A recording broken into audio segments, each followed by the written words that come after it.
Na semana passada a gente começou a estudar o livro de Marcos, capítulo 13. O livro não, né? O capítulo. É o sermão profético de Jesus. E a gente trabalhou os 4 primeiros versículos, né? Que falam sobre a destruição do templo de Jerusalém. Não sei quantos de vocês estão em casa acompanhando, puderam estar com a gente aqui no domingo passado. Mas nós vamos dar continuidade. Eventualmente, óbvio, a gente vai dar uma pincelada, né, no que foi trabalhado em forma de revisão, tá bom? Então, abra sua Bíblia em Marcos, capítulo 13. Vamos ler hoje do versículo 1 até o versículo 23, tá? Não vai colocar na multimídia, você vai abrir sua Bíblia, tá certo? Marcos, capítulo 13, versículos de 1 a 23. Vou dar um tempo para você abrir, viu? Eu não estou lhe vendo, mas eu estou esperando você abrir.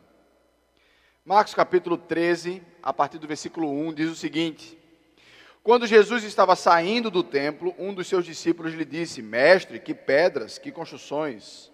Mas Jesus respondeu: Você está vendo essas grandes construções? Não ficará aqui pedra sobre pedra que não seja derrubada. Jesus estava sentado no Monte das Oliveiras, diante do templo, quando Pedro, Tiago, João e André lhe perguntaram em particular: Diga-nos quando essas coisas vão acontecer e que sinal haverá quando todas elas estiverem para se cumprir. Então Jesus começou a dizer-lhes: Tenham cuidado para que ninguém os engane. Muitos virão em nome de Jesus dizendo: Sou eu, e enganarão a muitos. Quando vocês ouvirem falar de guerras e rumores de guerras, não se assustem. É necessário que isso aconteça, mas ainda não é o fim. Porque nação se levantará contra nação e reino contra reino. Haverá terremotos em vários lugares e também fomes. Essas coisas são o princípio das dores. Estejam de sobreaviso, porque as pessoas os entregarão aos tribunais e às sinagogas. Vocês serão açoitados e por minha causa serão levados à presença de governadores e reis para lhes servir de testemunho. Mas é necessário que primeiro o evangelho seja pregado a todas as nações. Quando, pois, levaram vocês para os entregar, não se preocupe com o que irão dizer, mas digam o que lhes for concedido naquela hora, porque não são vocês que estão falando, mas o Espírito Santo. Um irmão entregará à morte o outro irmão, um pai entregará o filho. Haverá filhos que se levantarão contra os seus pais e os matarão. Todos odiarão vocês por causa do meu nome. Aquele, porém, que ficar firme até o fim, esse será salvo. Quando, pois, vocês virem o abominável da desolação, situado onde não deve estar, quem lê entenda, então os que estiverem na Judéia fujam para os montes. Quem estiver no terraço, não desça nem entre para tirar de casa alguma coisa. Quem estiver no campo, não volte atrás para buscar a sua capa. Ai das que estiverem grávidas e das que amamentarem naqueles dias. Orem para que isso não aconteça no inverno, porque aqueles dias serão de tamanha tribulação, como nunca houve desde o princípio do mundo, criado por Deus, e até agora nunca mais haverá. Se o Senhor não tivesse abreviado aqueles dias, ninguém seria salvo. Mas, por causa dos eleitos que Ele escolheu, Deus abreviou tais dias. Então, se alguém disser a vocês: olhem, aqui está o Cristo, olhem, ali está Ele, não acreditem, porque surgirão falsos cristos e falsos profetas, operando sinais e prodígios para enganar, se possível, os próprios eleitos. Estejam de sobreaviso, tudo isso tenho predito a vocês. Muito bem. Vamos orar, meus irmãos, mais uma vez. Senhor Jesus, nos ensina, ó Pai, nessa manhã, com santo temor no coração, a compreender um pouco mais a Tua palavra, aquilo que o Senhor nos deu, aquilo que o Senhor nos ensinou, aquilo que o Senhor nos predisse, para que a gente possa ficar com os joelhos, a mente, o coração atentos, ó Pai, vigilantes, para a mensagem da Tua santa palavra. Nos ensina, ó Pai, a transformar conhecimento em vivência, ó Pai, no nosso dia a dia. Esteja conosco, Pai, cada um que está se dedicando, apesar das dificuldades, está aprendendo um pouco mais da Tua palavra juntos, hoje pela manhã. É assim que nós choramos, em nome do Teu Filho amado Jesus. Amém. Muito bem. Tendo em vista que hoje não temos, o pessoal aqui na igreja, a gente vai poder usar o slide aqui de cima, aqui de manhã, que não daria para enxergar, então vai facilitar um pouco aí, tanto para mim quanto para vocês, né? Os dois temas que a gente vai trabalhar hoje de manhã são os 7 sinais do fim, que Jesus coloca no começo do texto, e a grande tribulação, que ele trabalha na segunda parte do texto que eu li hoje pela manhã, né? A primeira parte fala sobre a questão da destruição do templo. A gente viu semana passada que o templo de Jerusalém era um negócio assim gigantesco, cabia muita gente dentro, e eles achavam que ele nunca seria destruído novamente, né? Deus iria preservar até a vinda do Messias, até a consumação dos séculos, e Jesus disse que aquilo aconteceria, e de fato aconteceu. Um cerco durante 3 anos em volta de Jerusalém, e eles arrasaram o templo, literalmente, pedra sobre pedra, porque quando tocaram fogo no templo, o ouro desceu e entrou nas pedras, e eles tiveram que arrancar as pedras do lugar para poder tirar o ouro de lá. Então, realmente, o templo, que era gigantesco, foi completamente destruído dentro daquela mesma geração que Jesus estava vivendo, né? E a gente viu algumas implicações aí disso. Você pode ver no YouTube, até no YouTube, a primeira aula sobre esse capítulo, tá bom? Então Jesus fala essas revelações bombásticas, né? E os discípulos ficam, Jesus, quando é que isso tudo vai acontecer, né? Eles encaravam o seguinte, gente, que a destruição do templo era algo tão terrível, que se o templo fosse destruído, logo em seguida a terra também seria. Na cabeça do judeu funcionava assim. Então, a aniquilação do templo era necessariamente juntar com o fim do mundo, tá? Eu queria que você abrisse aí rapidinho a sua Bíblia, em Mateus 24:3, porque a pergunta dos discípulos está mais completa, falando sobre esse mesmo contexto, né? Colocar aqui, em Mateus 24, versículo 3, ele coloca: Jesus estava sentado no monte das oliveiras, quando os discípulos se aproximaram dele, em particular, disseram: diga-nos quando essas coisas vão acontecer, e que sinal haverá da sua vinda e dos fins dos tempos. Então veja que nessa parte aqui do texto, eles perguntam 3 coisas. Jesus estava falando da destruição do templo, então a primeira pergunta que eles perguntam é: quando? Diga-nos quando essas coisas vão acontecer. É a primeira coisa, querem saber quando é que o templo vai ser destruído, né? Depois eles perguntam qual é o sinal, né, que vai haver da sua vinda e do fim dos tempos. Quais os sinais do fim do tempo, quando seria o fim dos tempos, e quando é que Jesus vai voltar, né, da sua vinda. Então, a pergunta que os discípulos fazem para Jesus tem 3 aspectos: destruição do templo, fim dos tempos e a volta de Jesus. E o que é que complica aqui no texto de Marcos, capítulo 13, quando a gente lê, né?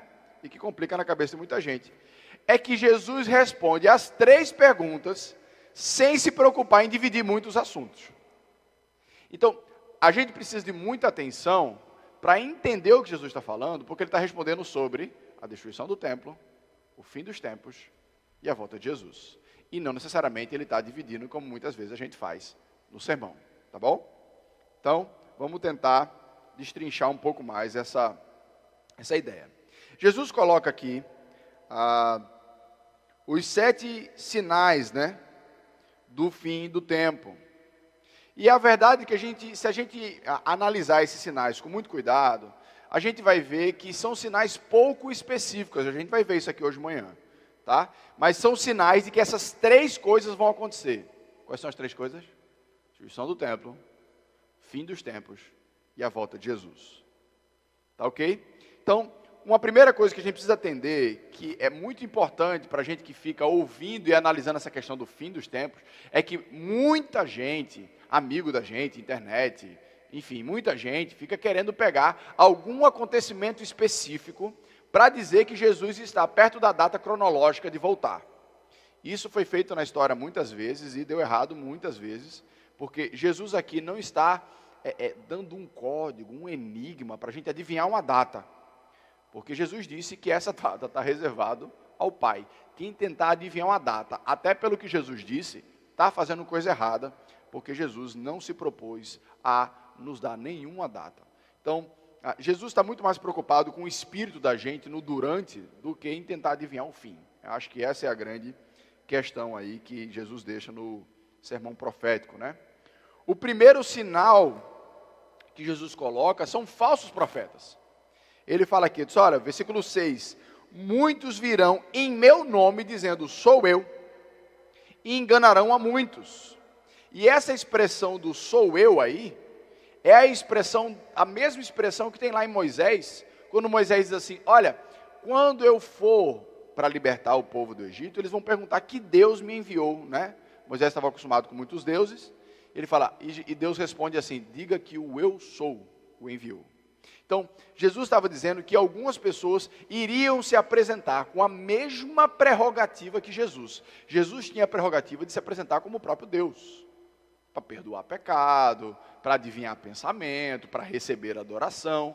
Então, Jesus está dizendo, vai ter muitos que vai vir em meu nome, dizendo que essas pessoas que sou eu, né? Reclamando sobre si, né? A função de Deus, de Messias, né?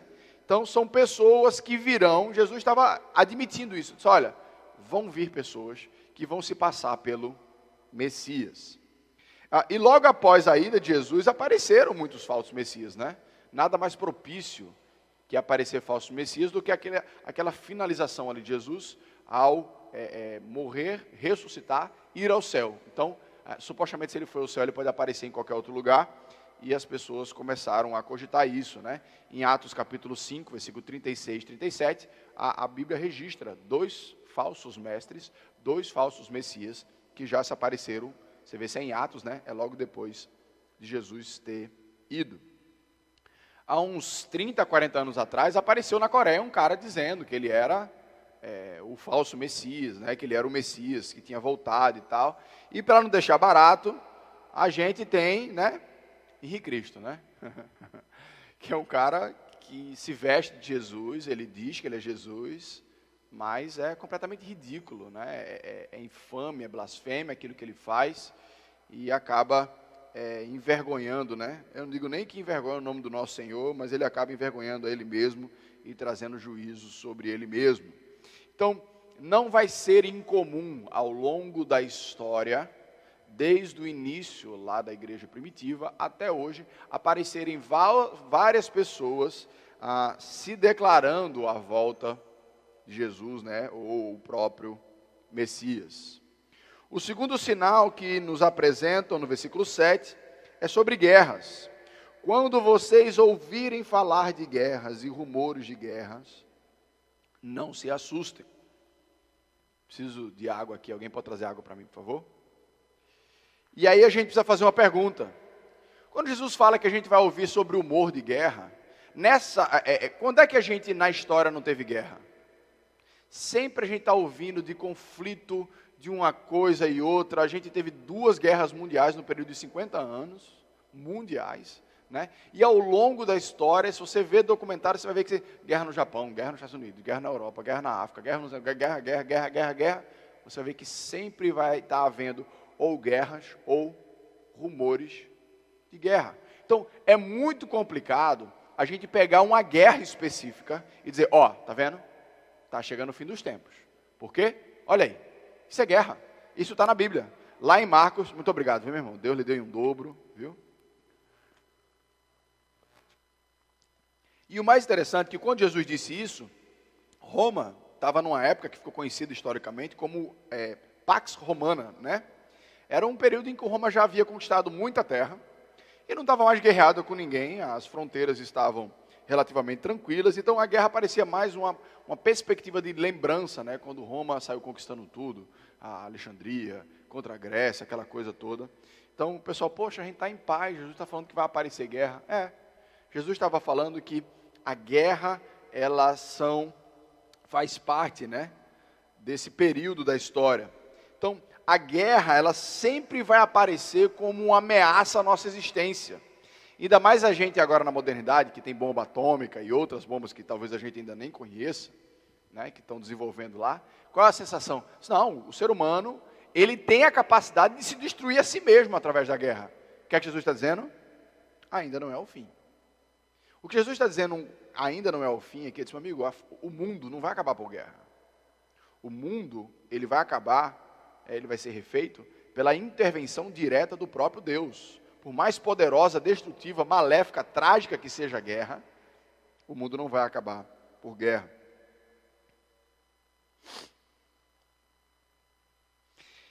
E uma das coisas que para a gente fica, ele fala, né, uma parte difícil do sermão de Jesus, que ele fala, versículo 7, quando vocês ouvirem falar de guerras e rumores de guerras, não se assustem, é necessário que isso aconteça. É tão difícil ouvir o próprio Deus falar que é necessário que as guerras aconteçam.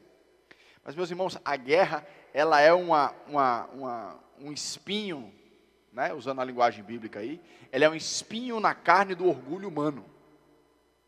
Porque não existe nada mais degradante, não existe nada mais que nos comprova a nossa incapacidade de lidar com nós mesmos do que a guerra. A guerra é uma evidência do que o ser humano ele não tem capacidade para se melhorar dentro do estado de pecado.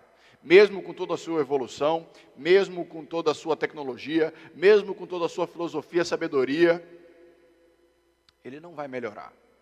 Ele está num estado de pecado que ou Deus intervém, ou isso não vai melhorar. Inclusive as duas guerras mundiais, elas quebraram muito, né, uma corrente de pensamento iluminista, racionalista, né, de achar que o ser humano é tão potente em termos de raciocínio que ele pode melhorar apenas pela mente. E depois vieram as duas guerras mundiais, acabando com essa ilusão filosófica, né, de uma época. Muito bem. O terceiro sinal que a Bíblia nos coloca é terremotos e fomes. Porque nação se levantará contra nação, versículo 8, reino contra reino. Haverá terremotos em vários lugares e também fomes. Essas coisas são o princípio das dores. Na década de 60 a 80, no começo ali da história, houve uma grande fome no mundo todo. Está lá registrada essa fome em Atos capítulo 11, versículo 28. Ou seja, dentro da mesma geração, houve também esse sinal muito forte, né, do fim dos tempos, vamos dizer assim, e que o mundo inteiro enfrentou uma guerra, né, simplesmente por comida. Uma falta de comida no mundo inteiro. Uma das grandes preocupações, né, dentro dessa pandemia toda que a gente estava vivendo, era a produção de comida, tendo em vista toda a cadeia de produção está sendo prejudicada. Por quê? Porque senão a gente agrega um outro problema muito grande. E terremoto, na década de 70, o Vesúvio, que era um vulcão, ele entrou em erupção e ele soterrou com cinza duas cidades, Pompeia e Herculano, deixando elas completamente destruídas a partir da erupção do Monte Vesúvio. O que é que a gente vai entendendo, né? Às vezes a gente fica olhando para as coisas, olha, está acontecendo isso lá no Japão, está acontecendo isso lá aqui, teve um terremoto e tanto, olha o final dos tempos. Com essas informações muito antigas, a gente vai vendo que a gente não está vivendo uma novidade da história, ou uma novidade de um período histórico conforme a orientação de Jesus. Só no século XIX o mundo passou por 700 terremotos. Eu creio que conforme a gente vai avançando, eu não tenho um dado atualizado disso, a gente vai tendo muito mais. Então a gente vai vendo que isso, na verdade, qual terremoto desse você vai pegar para dizer que Jesus está voltando? É muito complicado, né?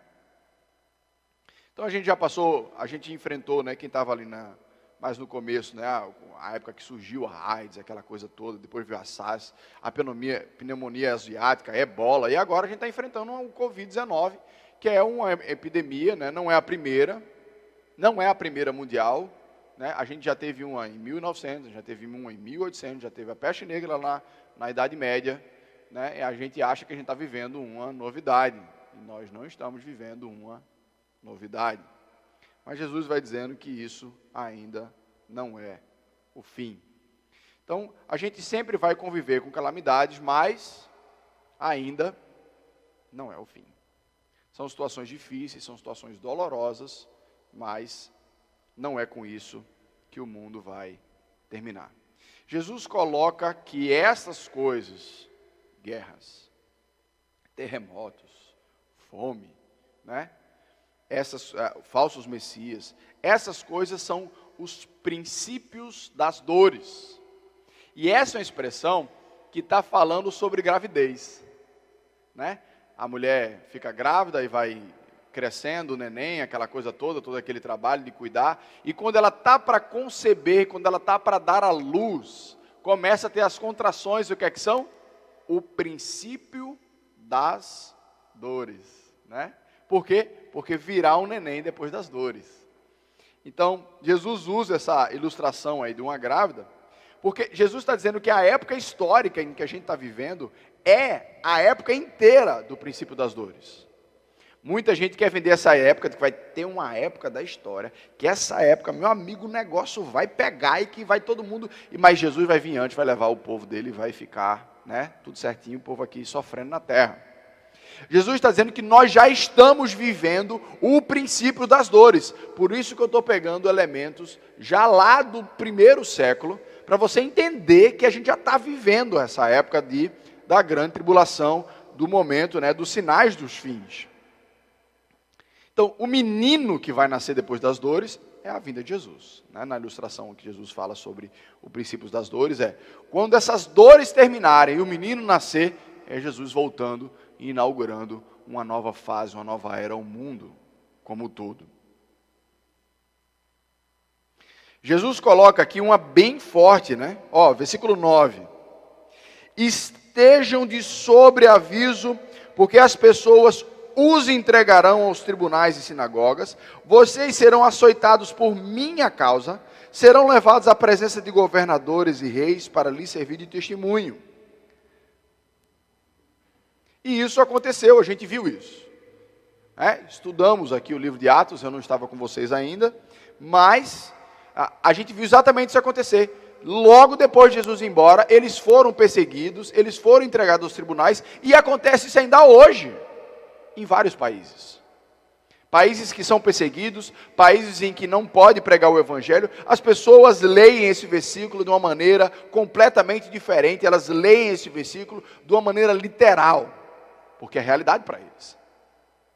Então, naquela época os judeus faziam tribunais de inquisição, né, praticamente, e a pena por falso testemunho era de 39 a 40 chibatadas. Você já imaginou você levar 40 chibatadas nas costas de alguém querendo dar para cortar suas costas? E qual era o motivo? Porque você está me ensinando Jesus. Jesus disse que essas coisas iriam acontecer como sinais dos fins, do fim. Romanos, né? Eles mataram, torturaram, prenderam e tiraram os bens. Ficou faltando 2 aí. Mas são 200 anos de perseguição de Nero até Diocleciano. Nero botou fogo em Roma, na doidice dele lá, no ano de 64. Foi o que ele fez? A culpa quem fez isso foi os cristãos. E iniciou-se uma perseguição terrível, em que muitos foram cerrados.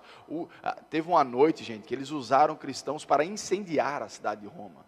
Tocaram fogo nos corpos para incendiar uma cidade, e eram cristãos. A Bíblia nos fala que essa perseguição viria para que nós fôssemos julgados diante dos poderosos e testemunhar diante dos poderosos. Durante esses 200 anos houveram 10 perseguições oficiais do Império Romano.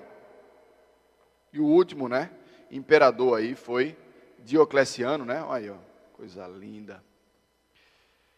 Diocleciano organizou um evento chamado Terminalia, que era uma festa que o intuito era matar todos os cristãos. Jesus disse, aqui no sermão dele, que isso iria acontecer em várias manifestações diferentes. E aí, essa é a frase, né, que foi de resposta a essas perseguições do Evangelho e a realidade do Evangelho, né? Podem nos massacrar, pode nos moer, pode nos matar. Quanto mais você nos apertar, mais nos multiplicaremos. Por quê? Porque o sangue dos mártires é a sementeira da igreja. Foi a resposta de Tertuliano a Diocleciano. Os governadores achavam que matar cristão era conseguir matar a ação de Deus na terra. Mas o que acontecia era o inverso. Porque quanto mais se refina, quanto mais sofrimento se traz sobre o cristianismo e sobre o cristão, mais ferrenha, mais a ferro e fogo é levado à fé dele. Um dos grandes problemas da gente no Brasil é porque nós não temos perseguição. É difícil dizer isso, mas nos acostumamos com um evangelho brando, como se diz, com o evangelho Nutella. Por quê? Porque ninguém está com o pescoço a prêmio, ninguém está com seus bens a prêmio, então a gente fica com a mera vergonha de falar de Jesus, a gente se cala. Jesus nos avisou que a gente iria sofrer para viver o evangelho e falar dele. E a gente não entende ao exemplo do nosso Senhor, que é através do sofrimento que o evangelho é comunicado. Então houve perseguição, gente, na história. A Igreja Católica perseguiu muito, após a reforma. Há perseguição dos cristãos em relação aos muçulmanos, aos países comunistas, Então, o sofrimento, ele não deve ser surpresa para nós. Se nós temos vivido um momento de liberdade religiosa no Brasil, amém, glória a Deus por isso. Que isso não sirva como um empecilho para a gente divulgar o Evangelho, mas se vier, que também não sirva como um empecilho. Porque Jesus está dizendo isso, olha, eu estou predizendo a vocês, isso pode acontecer no Brasil? Pode. Então nós precisamos ficar de sobreaviso e prontos.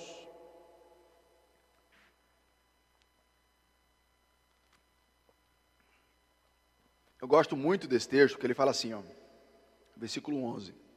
Quando, pois, levarem vocês para os entregar, não se preocupe com o que irão dizer, mas digam aquilo que lhes for concedido naquela hora, porque não são vocês que estão falando, mas o Espírito Santo. Pense num versículo que é uma paz no coração. Gente, na caminhada com o Senhor e de levar a palavra do Senhor em vários locais, nossa, como cristãos, você vai chegar em circunstâncias que você vai dizer, rapaz, o que é que eu vou dizer? Às vezes é visitar alguém doente, às vezes você está indo, como aconteceu comigo recentemente, você está indo visitar alguém na prisão, você está indo ir conversar com uma pessoa que é hostil a você, e você sabe que você tem a missão de levar o evangelho para aquela pessoa, e muitas vezes a gente se cala ignorando esse versículo, porque o versículo diz assim, em circunstâncias extremas, em momentos que você estiver levando o evangelho, que você estiver sob perigo, momentos que você estiver sendo desafiado, não se preocupe com o que você vai dizer. Por quê? Porque o Espírito Santo vai colocar as palavras no seu coração, na sua boca. Isso é maravilhoso, isso é um consolo fantástico, isso nos dá ousadia, porque o Espírito Santo de Deus, ele tem um controle sobre nós, e ele nos usa da maneira como ele quiser. Então, os momentos difíceis não devem nos parar, mas devem nos levar a confiar em Deus, a tal ponto que aquilo que a gente vai dizer está na mão dele. Olha aqui, é isso que o texto está dizendo. O Espírito Santo, não se preocupem com o que vocês vão dizer, o Espírito Santo vai falar por vocês. Isso é maravilhoso. Usando aquele versículo de Paulo que fala que eu me orgulho na minha fraqueza, por quê? Porque é na minha fraqueza que o poder de Deus se manifesta.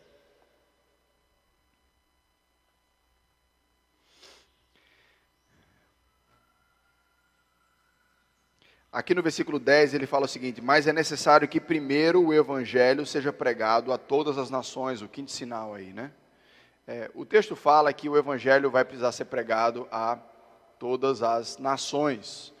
O texto não está falando sobre individualmente, eu coloquei a imagenzinha do que as agências missionárias chamam de janela 1040, que são os países mais perseguidos e não evangelizados do mundo. Você pode ver aí, não sei se você consegue ver na sua casa, até países que a gente considera normal, por exemplo, Portugal está aí no meio. Um país primeiro mundo, aparentemente tranquilo, mas que necessita de muita investimento e evangelização. E aí norte da África, sul da Ásia, Oriente Médio. Jesus coloca isso como um sinal que aparece em meio à perseguição, que apesar da perseguição, o evangelho será levado a todas as nações. Jesus não coloca como uma possibilidade, Jesus coloca como uma condição. Mas é necessário que primeiro o evangelho seja pregado a todas as nações. Então Jesus está nos ensinando que nós precisamos levar o evangelho a todas as nações como parte do plano dele, não importa a circunstância. E aí fica o desafio para nós como igreja de nos colocarmos à real disposição de Deus, né? Como a gente teve aqui no domingo passado, o envio da missionária Vládia, né, para uma tribo indígena, que de fato o nosso coração se encontre mole para Deus trabalhar e Ele nos usar para propósitos que muitas vezes nós nem nunca imaginamos, porque faz parte do plano de Deus que o evangelho dele seja pregado em qualquer circunstância. Mas essa parte ainda não se cumpriu e certamente será até a segunda volta de Jesus. O sexto sinal que é apresentado é a divisão na família por causa do evangelho. Que ele coloca aqui, né? Versículo 12. Um irmão entregará o outro irmão, e um pai entregará o filho. Haverá filhos que se levantarão contra os seus pais e os matarão. Todos odiarão vocês por causa do meu nome. Aquele, porém, que ficar firme até o fim, esse será salvo. Então veja, a gente vê na mídia, né? Quem vê Cardinô aí e companhia, porque fulano matou pai, matou filho, aí é o sinal dos tempos, olha aí, pai matando filho, daqui a pouco Jesus volta. O que Jesus está colocando aqui não é essa atrocidade que acontece de família matando família de uma maneira geral. Jesus está colocando aqui que isso acontece e irá acontecer por causa do Evangelho. O Evangelho vai ser algo que vai trazer ódio dentro de um laço familiar.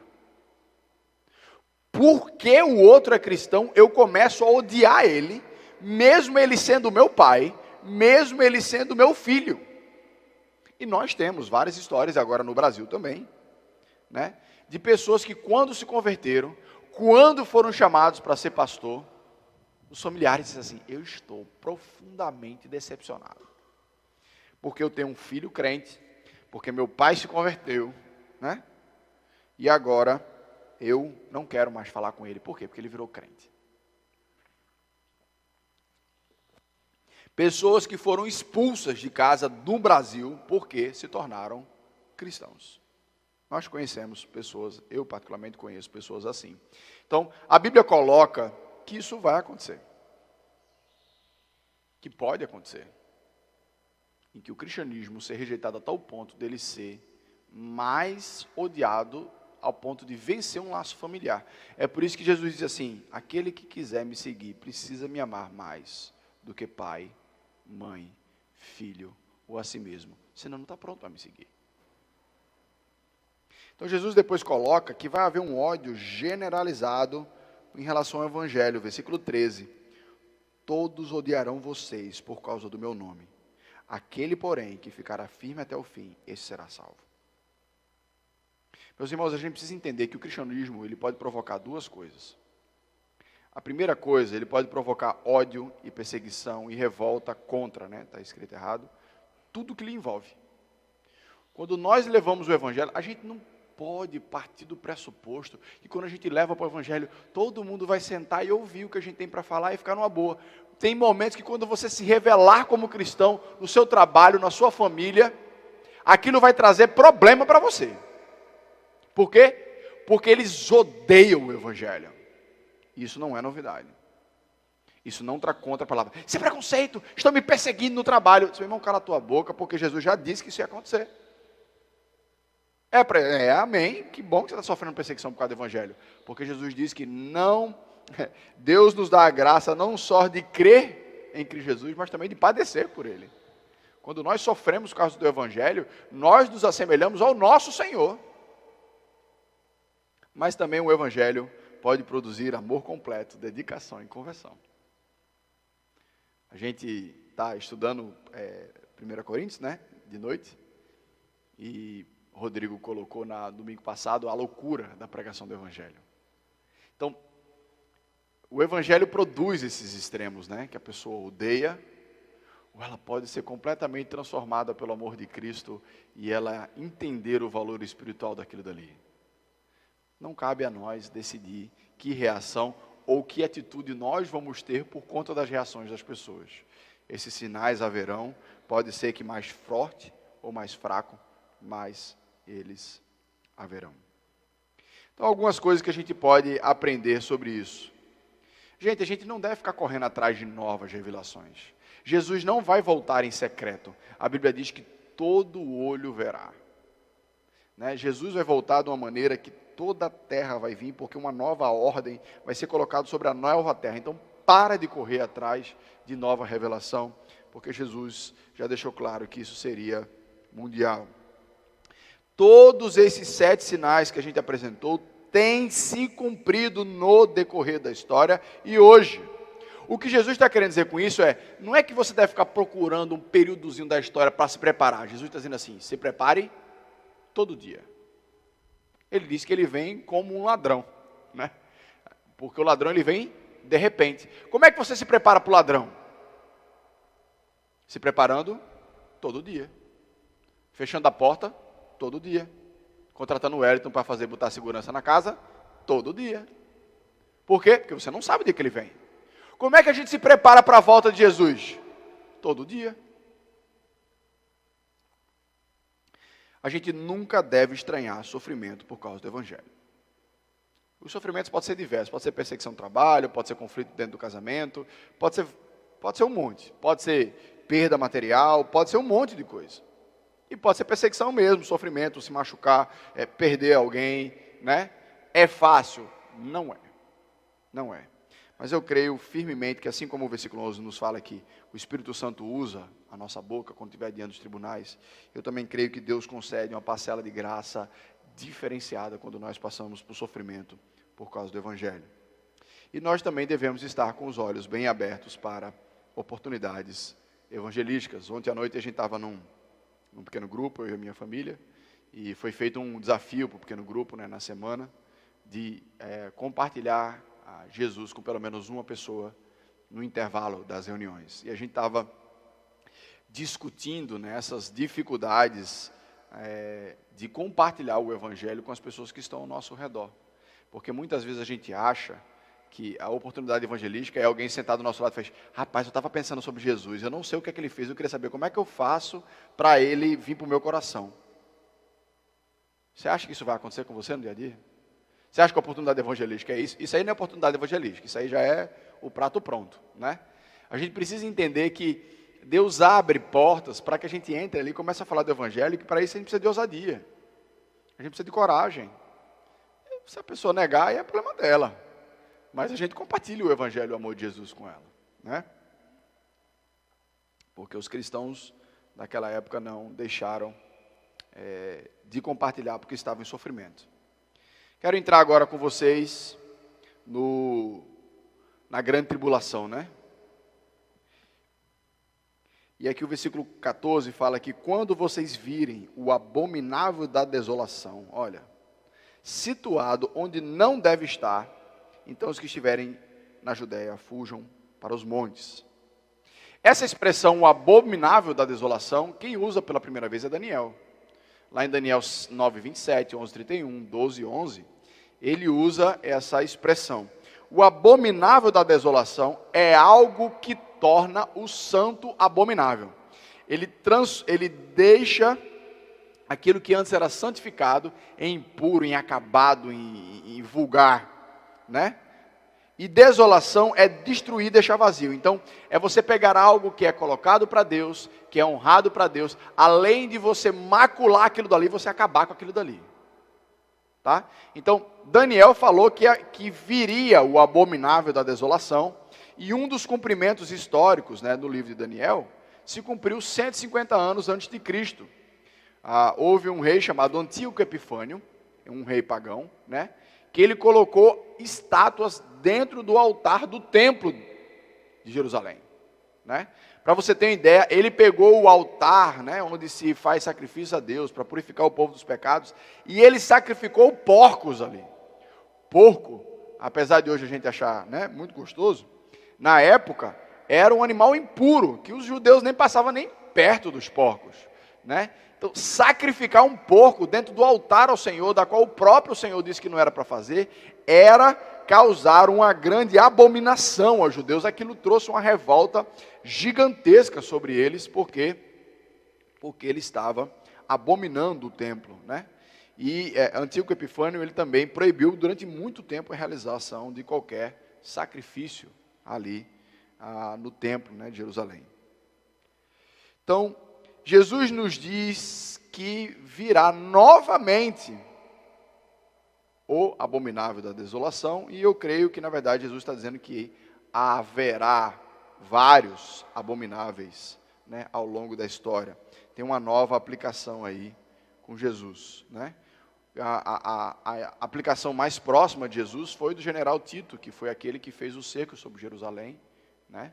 Invadiu o templo, queimou o templo, arrasou o templo, né? Se encaixa bem na descrição aí. Esse texto, né, Lucas 21, de 20 a 24, fala um pouquinho, bem pouquinho, né, sobre esse momento aí da destruição, que foi muito, muito terrível, né?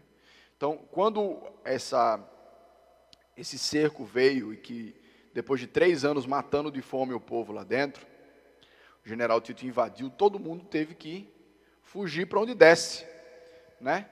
As pessoas achavam que ficar dentro do templo ia salvá-las. Para você ter ideia do tamanho do templo, 500 mil de pessoas tentaram confiar na presença de Deus, né, ficando lá dentro do templo, achando que aquele lugar ia proteger eles da ira do próprio Deus de terem rejeitado o seu Filho Jesus.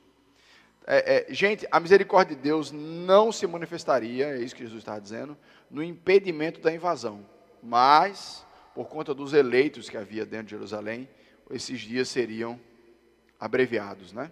É isso que Jesus diz. Então, esse abominável da desolação é um símbolo do anticristo, que a gente vai ver ele lá em Apocalipse, né, aparecendo em Apocalipse. Então, muita gente fica, né, quem é o anticristo? Foi fulano, esse crano, e aí fica essa discussão. Mas se você abrir aí a sua Bíblia, em 1 João, abra aí sua Bíblia, 1 João 2, 18 a 22, pode abrir a Bíblia, viu? Não bota na multimídia, não. O povo vai para abrir a Bíblia. 1 João 2, de 18 a 22, diz o seguinte: filhinhos, olha o que João está falando aqui. Esta é a última hora, e como vocês ouviram que o anticristo vem, também agora muitos anticristos têm surgido. Por isso sabemos que é a última hora. Eles sairão do nosso meio, mas não eram dos nossos. Porque se tivessem sido dos nossos, teriam permanecido conosco. Mas eles se foram para que ficasse manifesto que nenhum deles é dos nossos. Mas vocês têm a unção que vem do santo, e de todos têm conhecimento. Não escrevi a vocês para que não conheçam a verdade, mas para vocês que a conhecem. E porque nenhuma mentira procede da verdade. Quem é o mentiroso, senão aquele que nega Jesus Cristo? Este é o anticristo, que nega o Pai e o Filho. Então veja, se João aqui no texto está colocando que naquela época já tinham aparecido vários anticristos, o que é que você acha que vai acontecer ao longo da história? O anticristo não é uma figura específica, são várias pessoas que estão contra Deus e contra Cristo, né? E é até complicado você dizer que uma figura específica da história é o anticristo, né? Jesus coloca que sempre vão haver pessoas que vão se levantar especificamente contra o evangelho. Então, poderes políticos e mundanos, eles podem e irão se levantar contra Deus e contra o seu povo especificamente, né? São poderes que visam esmagar a igreja, apagar o nome de Deus da face da terra. Mas ainda não é o fim. Não serão essas coisas, nem foram ao longo da história, que puseram fim ao povo de Deus, e nem haverá nada que poderá colocar um fim ao povo de Deus. Então, ele fala, né, em Marcos capítulo 13, deixa eu voltar aqui para o texto. Versículo 22.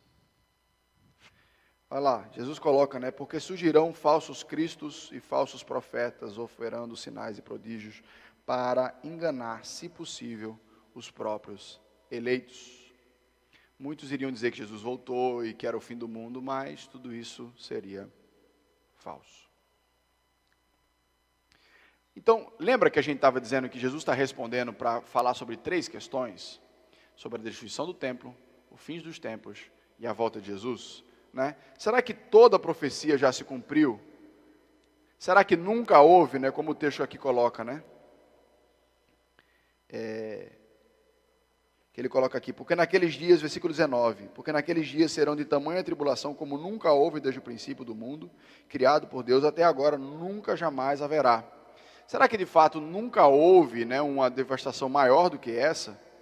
E quando a gente pensa no Holocausto de Hitler, que foram mortos cerca de 5 a 6 milhões de judeus, são perguntas que não são fáceis, né? Jesus afirmou que após essa tribulação ele viria. Será que ele já veio? Gente, não existe base bíblica para a vinda secreta de Jesus. O que Jesus está colocando é que haveria várias desses princípios da dores até a volta dele. Não é um evento específico que vai nos dar essa data, né? Jesus fala de... o profeta, geralmente, ele olhava vários acontecimentos como se fosse um só. Então, Jesus, aqui como profeta, está fazendo a mesma coisa que é muito comum no Antigo Testamento, em que havia uma manifestação mais próxima, né, mais palpável para as pessoas que estavam ouvindo aquela profecia, mas muitas das profecias do Antigo Testamento se cumpriram historicamente, mas também se remontam a um período muito mais lá na frente, às vezes são messiânicas, às vezes são da volta de Jesus. Isaías predisse que quando o Messias viria, o leão passearia com o cordeiro. Isso já se cumpriu? Não. Se você botar um leão e um cordeiro junto, o leão come. Mas houve épocas em que isso se cumpriu numa esfera menor. Então isso é bem comum nas profecias, né? Então Jesus usa a destruição do templo de Jerusalém como um exemplo próximo do no futuro distante como seria. Jesus usa um evento histórico como evidência de que a profecia dele é real, vai acontecer em várias etapas e vai chegar no seu fim. Então, na época, parecia uma realização única da história. Mas ao passar do tempo, a gente vai vendo que, na verdade, há vários outros acontecimentos associados a essa mesma fase histórica. Então, veja, nós servimos ao mesmo Deus que castigou Israel pela sua rebeldia, pelo seu pecado. E você precisa entender que o mesmo Deus no Antigo Testamento que zela pela sua santidade, ele zela pela nossa. O fato de estarmos numa igreja, de fazermos parte do povo dele, não nos dá licença para viver da maneira como nós desejamos. Deus honra e ama a sua igreja e ama a sua santidade muito mais do que achar que Deus vai simplesmente passar a mão em nossos pecados, que ele assim não fará. Então Deus castigará os duros de coração, os insubmissos à sua palavra. Temos muitos alertas na palavra de Deus para que a gente não seja um desses. Não sejam da dura cerviz, né? A nuca dura, né? Que não se baixa, que não se submete. A Bíblia fala, olhem para os exemplos do Antigo Testamento, não se permita, né? Como está lá em 1 Coríntios capítulo 10, que vocês não aprendam com o passado e que vocês não acham que possam fugir do castigo de Deus, porque nós não podemos. Sabemos que temos Cristo Jesus como supremo pastor, mas a graça, apesar de ter sido de graça, não é barata e nós precisamos zelar e batalhar pela nossa santidade. Então veja, quando Jesus fala, estejam de sobreaviso, porque tudo isso eu vos tenho predito a vocês, é porque não existe muita base bíblica para dizer que a gente vai ser arrebatado antes da tribulação. Jesus está dizendo, olha, tudo isso vai acontecer com vocês. Ou seja, Jesus está dizendo que a tribulação vai acontecer enquanto a gente está dentro da terra. Enquanto os crentes estão dentro da terra. Né? E que, na verdade, essa tribulação ela vai ser diminuída por causa da presença dos crentes. Por causa da presença dos filhos de Deus. A pandemia poderia durar muito mais, mas eu creio que Deus, pela paixão e pela compaixão dos seus filhos, Ele ainda está abreviando essa pandemia. Pelo amor que Ele tem para os seus filhos, você precisa se lembrar do diálogo de Abraão com Deus sobre Sodoma e Gomorra. Diz, olha, tira Ló de lá que eu vou destruir tudo. E Abraão fala, Senhor, o Senhor destruiria se tivesse 50 justos lá dentro? Diz, não, Se tivesse 50, eu não destruía. Ou seja, eu poupava o povo inteiro por conta desses 50. E Abraão vai baixando o número, e Deus vai mantendo a promessa dele por conta dos seus filhos. Então a grande verdade é que dentro de Sodoma e Gomorra não tinha ninguém de Deus lá dentro. Quando ele tira Ló, que era o único sobrinho, né, que tinha algum resquício de adoração a Deus, não acha ninguém. Então, meus irmãos, nós precisamos orar e vigiar para nos mantermos firmes nesses dias, para a gente não falhar nas pequenas tribulações diárias. Que nós possamos ser firmes na nossa dedicação e fortalecimento no Senhor. Que nós possamos honrar o Senhor em tudo que somos, em tudo que fazemos. Porque nós não sabemos o que virá. O alerta do nosso Senhor Jesus continua válido para mim e para você. Porque nós estamos vivendo os finais dos tempos. Nós estamos vivendo o princípio das dores. Nós estamos vivendo a grande tribulação. Que bênção que Deus permite você estar no conforto da sua casa, na cadeira, no sofá, no celular, na cama. Mas não se acomode com isso, porque pode não ser realidade nossa todo dia. E não se esqueça que existem irmãos nossos que precisam da nossa oração, da nossa batalha, da nossa contribuição, que eles estão enfrentando sim isso hoje em dia. São irmãos nossos em Cristo Jesus. Muito bem. Se você não quer perder o final do sermão profético de Jesus, vai falar aí sobre a vinda do Filho do Homem, né, e a parábola da figueira. Você vai precisar estar com a gente de novo no próximo domingo, infelizmente também ainda online, mas que cada um possa estar investindo firmemente na sua vida de comunhão com Deus, na sua dedicação a Deus, recebendo esse alerta muito firme do Senhor, mas também recebendo esse alento de saber que o destino da história está nas mãos do nosso Deus e não na capacidade humana. Vamos orar, meus irmãos, mais uma vez, para a gente poder encerrar. Senhor Deus, eterno Pai, te agradecemos, Senhor Deus, por essa manhã. Te agradecemos porque servimos ao Deus grande, poderoso, maravilhoso, Senhor Deus, e que põe termo à guerra, à fome, que inicia, que traz juízo, que traz graça, Senhor Deus, e que tem história nas suas mãos. Por mais difícil, ó Pai, que seja, por muitas vezes entender os teus caminhos e os teus pensamentos, sabemos que a nossa vida está segura em tuas mãos.